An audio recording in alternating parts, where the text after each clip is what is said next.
नमस्कार, मैं हूं प्रमोद और आप देखना शुरू कर चुके हैं दी सड़कनामा.com।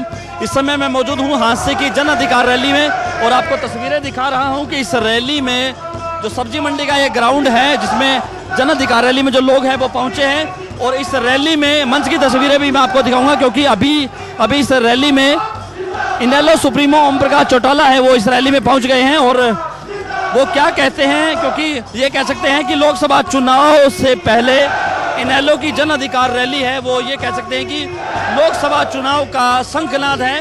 ओम प्रकाश चौटाला आज यहाँ इस रैली में अपने कार्यकर्ताओं को संदेश देंगे और ये कह सकते हैं कि विधानसभा और लोकसभा चुनाव को लेकर और उसी को संदेश को लेकर जो इनेलो के जो कार्यकर्ता है, पूरी टीम यहाँ इनेलो की इस समय इस सब्जी मंडी के ग्राउंड में मौजूद है और अभय सिंह चौटाला भी यहाँ मौजूद है। इनेलो के तमाम सारे विधायक हैं वो यहाँ मौजूद है, इनेलो के एमपी हैं वो भी यहाँ मौजूद है।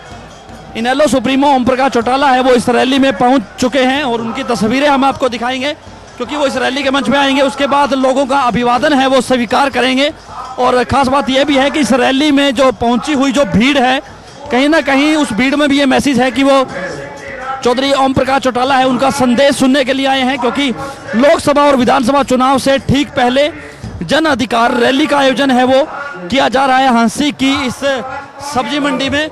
और इस सब्जी मंडी से ही ये कहेंगे कि चुनाव का शंखनाद है वो इनेलो करने जा रही है और इस रैली में क्या बड़ी बातें हैं ओम प्रकाश चौटाला कहेंगे। वो एक अभय सिंह चौटाला ने कहा था कि जवानों और किसानों के लिए बड़ी घोषणाएं हैं वो ओम प्रकाश चौटाला कर सकते हैं जिनको भविष्य में इनेलो के घोषणा पत्र में है वो शामिल किया जा सकता है। आपको तस्वीरें दिखा रहे हैं जन अधिकार रैली के मंच की जहां इनेलो सुप्रीमो ओम प्रकाश चौटाला है वो इस मंच पर पहुंच चुके हैं और कुछ ही समय बाद, क्योंकि कुछ ही समय बाद वो लोगों का अभिवादन है वो स्वीकार करेंगे। आपको तस्वीरें दिखा रहे हैं कि ओम प्रकाश चौटाला है वो इस जन अधिकार रैली के मंच पे पहुंच चुके हैं।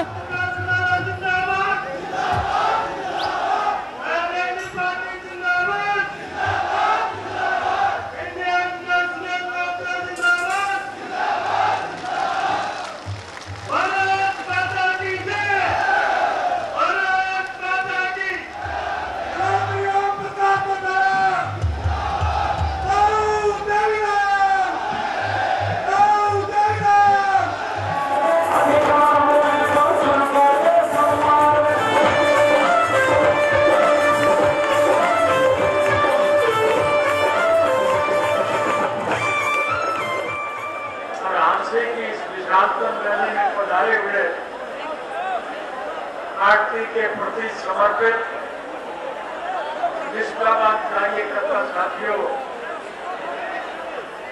ये जो बैठ जाओ कर रहे हैं ये जरा चुप कर जाए।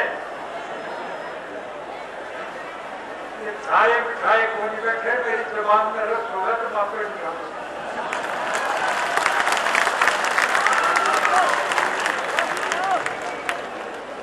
आपने रैलियां बहुत करी, बहुत रैली देखी, लेकिन ये आंसी की विशालतम रैली अपने आप में एक पहचान है कि ये चुनावी रैली है। लोकसभा के चुनाव किसी समय भी घोषित हो सकते हैं। अभी सरकार दुविधा में है कि विधानसभा और लोकसभा के चुनाव इकट्ठे हो या अलग अलग हो, लेकिन ये मान के चलना चाहिए कि न्याय के मुताबिक लोकसभा के चुनाव मई से पहले यानी अप्रैल के महीने में हर हालत में आपके चुनाव होंगे और आपका ये ठाके मारता हुआ धन समुद्र इस बात को प्रमाणित कर रहा है। चुनाव में इंडियन नेशनल कांग्रेस पार्टी की अपनी एक पहचान होगी। इसके लिए आपको ज्यादा मेहनत करने की आवश्यकता है। मैंने पहले भी आपसे कई मरतबा कहा है और आज तो प्रत्यक्ष में प्रमाण की जरूरत नहीं, ये तो अखबारों के, टेलीविजन के समाचार पत्रों से आपको ज्ञात हो ही गया होगा। मजबूर होकर के सरकार मुझे मार्च के महीने में देश से छोड़ेगी, मैं आपके बीच में आऊंगा।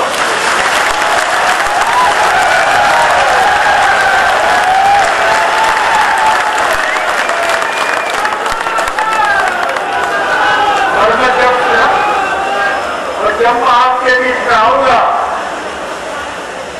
मुझे कुछ अच्छे साथी बैठाए गए हैं, वर्गलाए गए हैं, तो किसी व्यक्ति विशेष के साथ नहीं है, तो चौधरी देवीलाल जी की नीतियों के प्रति समर्पित है। चौधरी देवीलाल की विचारधारा को आम जन तक पहुंचाने के लिए वो नए सिरे से फिर आपके बीच में आकर के आपके संगठन को मजबूत और प्रभावी बनाए।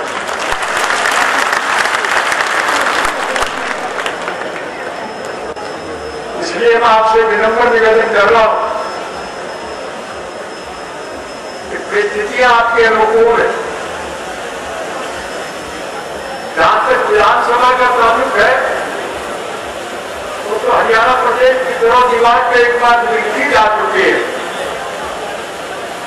कि जब भी हरियाणा विधानसभा के चुनाव होंगे आपके प्रदेश में निश्चित रूप से इंडियन नेशनल लोकदल पार्टी की सरकार बनेगी। किसान की सारी समस्याओं का समाधान केवल एक ही है कि हमारी सरकार बनने के बाद पहली कदम से हम स्वामीनाथन आयोग की रिपोर्ट को लागू करेंगे ताकि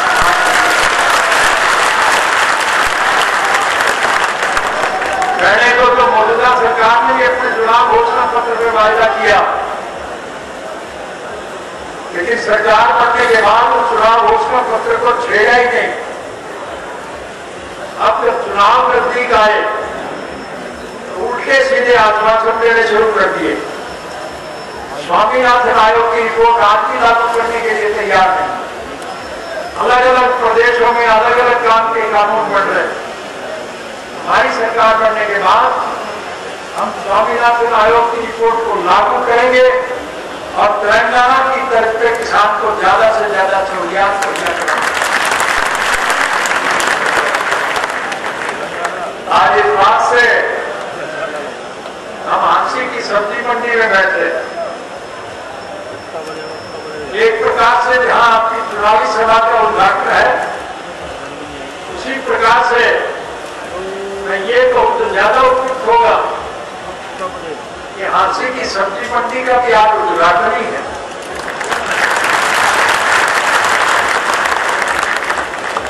और इसके लिए खास तौर से व्यापारी वर्ग के लोगों के सामने जो दिक्कत और मुश्किलात है, पहले किसान का व्यापारी का एक संबंध था। किसान की पैदावार व्यापारी खरीदता था।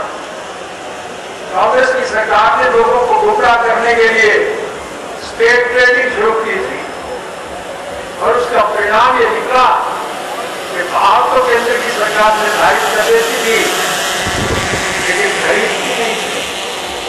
चाहे वो बाजरा था, चाहे सरसों थी, चाहे गेहूं था, चाहे चना था, किसान को उत्पादन वो नहीं खरीदा जाते थे। हमारी सरकार के वक्त में हमने बाजरा सरकारी रेट पर खरीदा और मंदे भाव में बेचा। किसान को सैकड़ों करोड़, सरकार को सैकड़ों करोड़ का नुकसान हुआ, लेकिन किसान को हमने फायदा पहुंचाने का काम किया। हमारी सोच यही है कि किसान ज्यादा से ज्यादा लाभान्वित। इसलिए व्यापारी को नए सिरे से हौसला प्रदान करने के लिए हमारी सरकार के वक्त में पहली मर्तबा हमने जो 1% दामी थे तो 2.5% किया था। अब के हमारी सरकार आने के बाद मैं हांसी की सब्जी मंडी में ऐलान करके जा रहा हूं कि हमारी सरकार बनने के बाद हम उनकी दामी 3% के हिसाब से काम ताकि उनको कोई दिक्कत ना।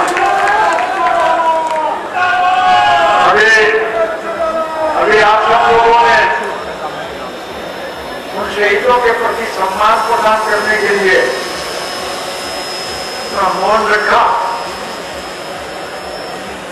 ये केवल पुलवामा के शहीद नहीं, हिंदुस्तान और पाकिस्तान का बंटवारा होने के बाद पाकिस्तान की सरकार ने आतंकवादियों के द्वारा हमारे हजारों फौजी जवानों को शहादत दी। हम फैसला करते नुमाइंदा कर रहा कि हमारी सरकार बनने के बाद हर फौजी को जो शहीद होगा उसके परिवार को मकान बनाने के लिए 100 गज का प्लाट सरकार की तरफ से